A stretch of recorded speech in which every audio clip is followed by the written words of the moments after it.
Hello and namaste from Mumbai. I'm here to talk to you about homeopathic strategies in acutes. And one of the important things, especially in today's times in fever, cough, cold, is many patients develop a kind of a lot of cough and pains in the chest after cough goes away. And we diagnose it costochondritis, or we diagnose it as different syndromes. What are the homeopathic approaches in it?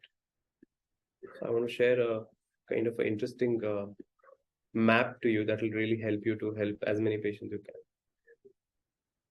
especially when there is pain in spots in the chest and patient diverts their mind and it's better. The remedy is oxalic acid. I also use that in one of the cases after COVID. If the pain is around the third and the fourth rib with offensive cough, think about pix liquida.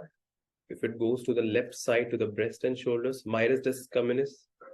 Left floating rib is pteridion, and the right side of the third rib is anis statum. So these are some very lesser known rare remedies that we could keep in our mind. For these kind of pains that remain in the spot, one very important remedy, although, is Asclepius tuberosa. When there is costochondritis and there are not clear areas of that, where the bone there is ankylosing.